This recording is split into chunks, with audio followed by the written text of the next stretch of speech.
Hey everyone, this is Chris here, and welcome back to another exciting episode of Chill Tennis Entertainment. In today's video, we're going to be discussing how Novak Djokovic became the oldest Olympic gold medalist ever, at least in the sport of tennis, when he defeated Carlos Alcaraz for the 2024 gold medal. Now, before we get into all that, I'd like to encourage you guys, if you're new to this channel, to please take a minute to hit the subscribe button down below. That'll, of course, keep you notified of any time we release additional content like this. And if you enjoy videos like this, and please be sure to share this video with your friends. All right, guys, so without further ado, let's get into it.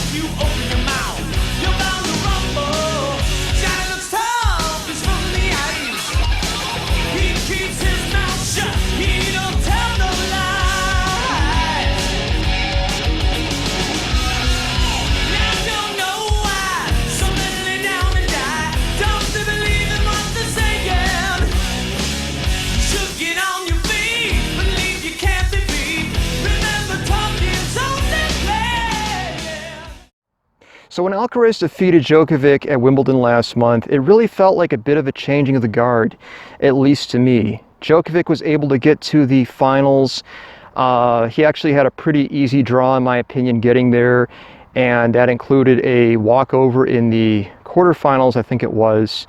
He had kind of a disappointingly one-sided routing, if you will, of Holger Rune and also Lorenzo Musetti, and I was again expecting a lot more from these younger players than losing in straight sets to a 37-year-old injured Djokovic. But I did feel that Alcaraz certainly lived up to doing what he needed to do. He was able to beat Djokovic in a very one-sided final, like 6-3, 6-4, 6-2 or something. I don't remember the scoreline exactly, but I know it was straight sets and it was a very one-sided score for Alcaraz. So I felt that Alcaraz lived up to doing what he needed to do there, but I never saw this coming.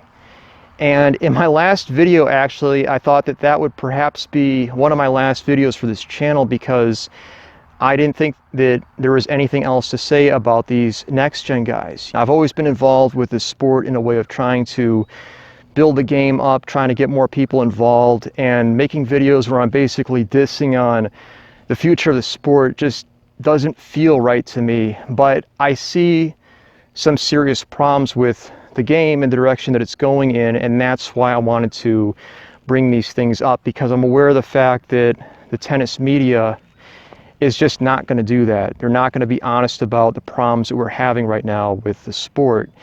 And those problems have to do with the quality of these younger guys.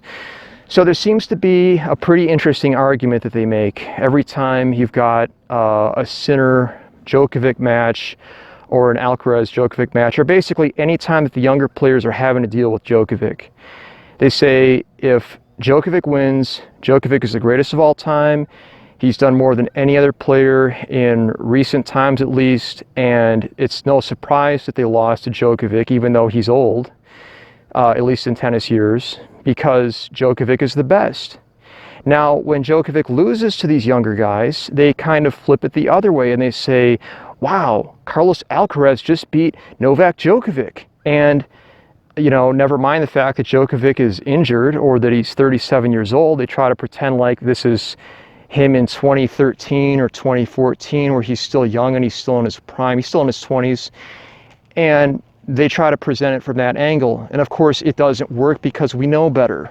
We know that this isn't, you know, 2012 Djokovic in the Australian Open. We know that Sinner never beat that guy. He beat a very, very old, obviously somewhat injured, I would even argue maybe a little lame Djokovic in the semifinals, and it still wasn't a straight sets match for Sinner. And what I saw at the Olympics, to me, was a very good indication as to the quality of this next gen group.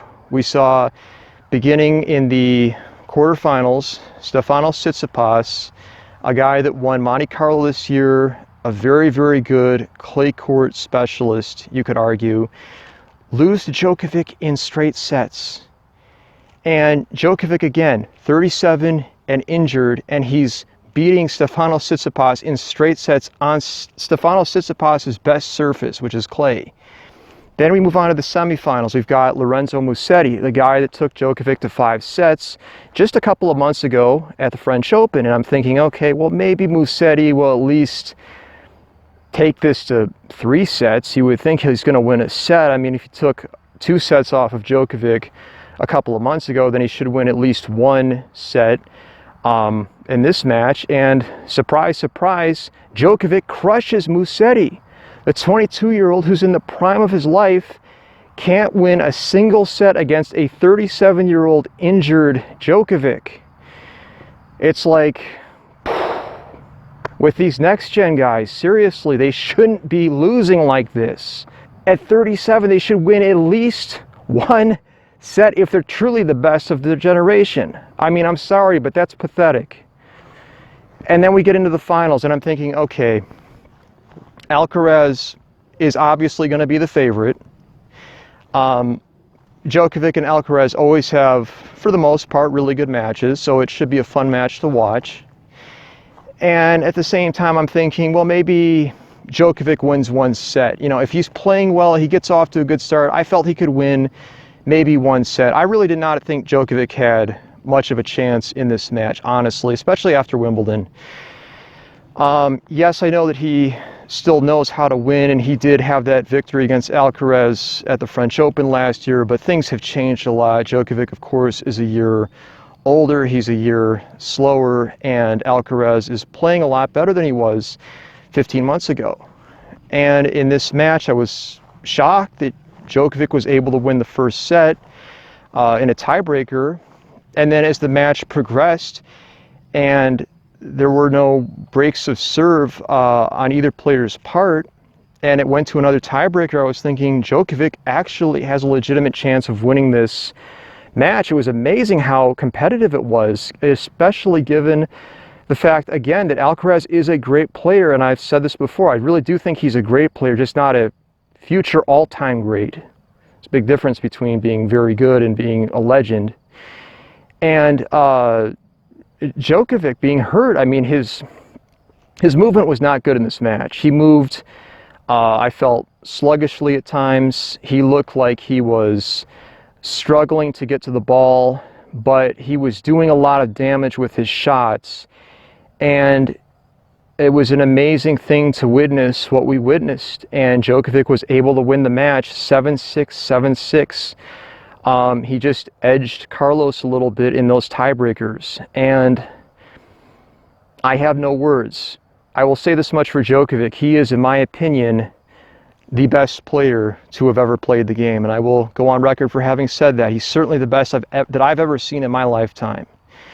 Now, I don't consider Djokovic to be the best because of the slam race, because I understand that the slam race is something that was engineered by people in the tennis media who wanted to create this interesting sort of dynamic to bring in, because again, tennis is like any other sport or any other version of entertainment. You're trying to bring in people to watch what you're presenting, and they wanted to create this angle, if you will, that people would want to tune in for, the slam race. Who's going to win the most slams of this great group of players? Kind of like what you have with football when you had Ronaldo and you had Messi. You know, you've got this rivalry between them to see who's going to win the most, who's going to be the better player between them. And I'm not really a football guy, but I know about Messi and Ronaldo. And, you know, that was a huge rivalry. It was a big draw for soccer for a while, football. And, you know, you have to have that in sports. But when you get to that point where you answer the question, who wins the most, you know, never mind, how good was their competition? Well, which years did they face, you know, these players at their prime, you know, and what was their competition like towards the end as they were getting older? Was their competition still really, really tough like it was when they were 20 years old, or was it maybe getting a little bit worse? Maybe it was a transitional period where you've got the younger guys who are coming up are just not as good as those guys that The big three were having to deal with in their prime, and they kind of have a little bit of an opening here to win a lot of slams. Some people call that a quote-unquote inflation era. I like that term. And I think that's obvious that it was an inflation era, because you look at it, you go back to 2017, Roger Federer wins the Australian Open at the age of 35. And it's an amazing deal because players in their mid-30s, historically speaking, don't win Grand Slam titles. And Roger Federer was able to win a Grand Slam title at the age of 35. It's like, wow. And then he's got Rafael Nadal in the finals there with him. And it's like, this is amazing. It feels like you're turning back the clock 10 years, right? Or, well, yeah, about 10 years at the time. But we're not going to have it just for one match or for one event. Screw that. We're going to have it like that for the rest of the year. So even though Roger Federer is 35, 36 years old, you know what? We're going to pretend like it's 2007 and he's just going to win everything. And then he goes on this crazy winning spree where he's winning Indian Wells, and he wins Miami, wins the Sunshine Double. He wins a whole bunch of other events throughout the year, including Wimbledon. And then you get into the clay court season, and now it's Nadal's turn to turn back the hands of time. He's going to start winning everything.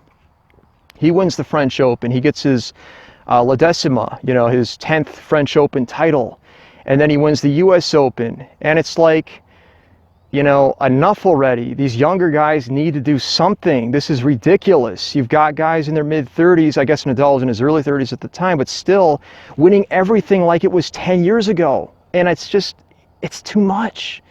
I want to see something from Raonic. I want to see something from Dimitrov. I don't want these guys to just be cannon fodder and just getting mowed over every time they play the big three, and Zverev getting, destroyed by these guys every time it's a slam, just so we can see who wins the most Grand Slam titles. And then after a year and a half of that, what do we have? We have Djokovic coming back, full blast, winning Wimbledon, winning the US Open, winning the Australian Open, 3 in a row, and then winning Wimbledon in 2019 against Federer, who's so old now he could almost qualify for his AARP card. We're getting up to a guy who's almost 40 years old, and he comes within 1 point of winning a Grand Slam title.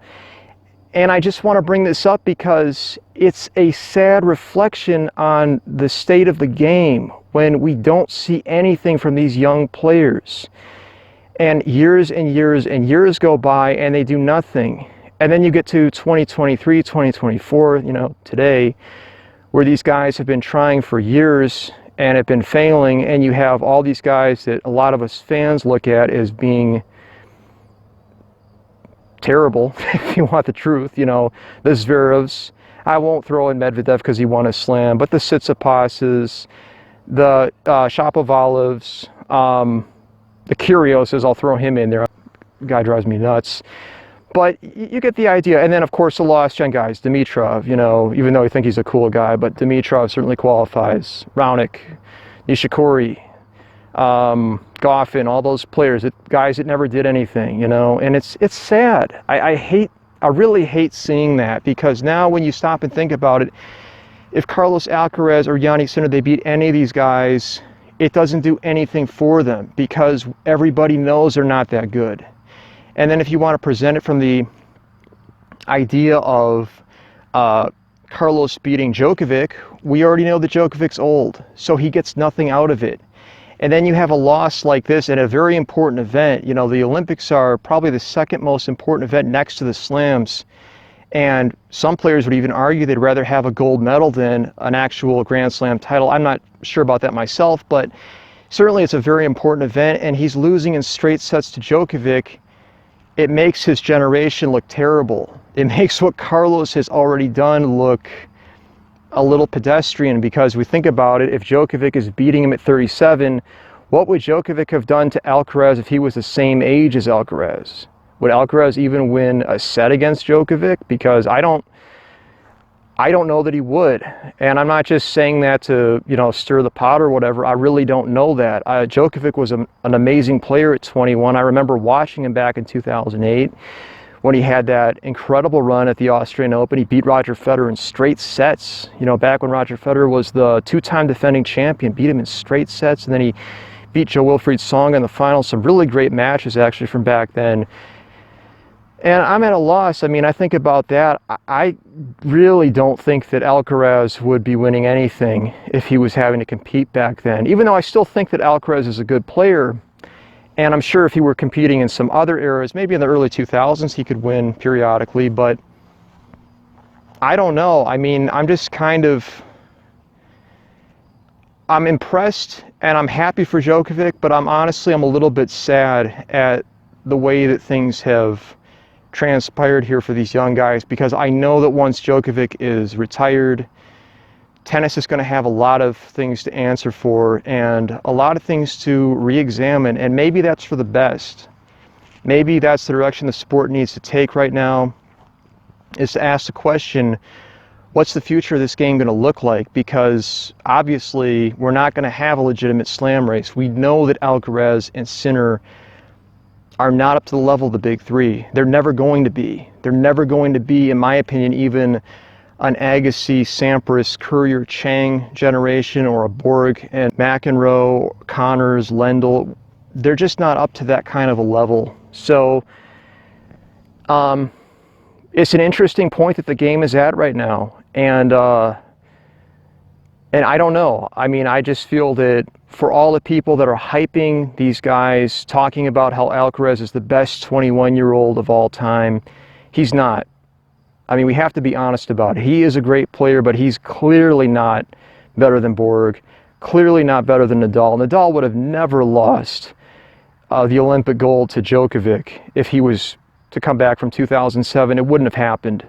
It's just silly to even go there. So, yes, I think these guys are good.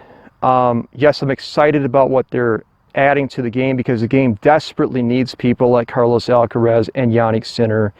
And I don't want to take anything away from that. So I'd like to end this on a positive note.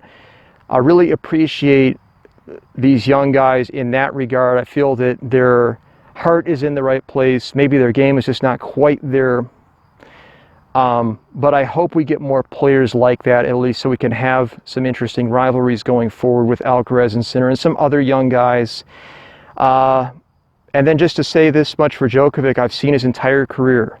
I've been always amazed by what he was able to do. I can remember back in the year 2010, I was watching the US Open. Djokovic made his third, I think it was, Grand Slam final. He played Nadal. And I was a huge Nadal fan back then. I really wanted Nadal to win the US Open because it was the one slam he didn't have. And I remember how tight and intense Djokovic made that match and how exciting that match was. And I thought, wow, I mean, Djokovic played better than I personally thought he could, and I didn't know how many Grand Slam titles he was going to win, but it didn't seem like he was going to win that many. He was already 23 in 2010. And boy, he just turned everything around. I mean, going into 2011, he starts winning everything. He goes on this crazy 40-plus match winning streak. He beats Nadal like 4 times in these Masters events, and it was just unbelievable. It's like, where's this coming from? I mean, I never saw this level from this guy. I never thought that we were going to get something like that out of Djokovic.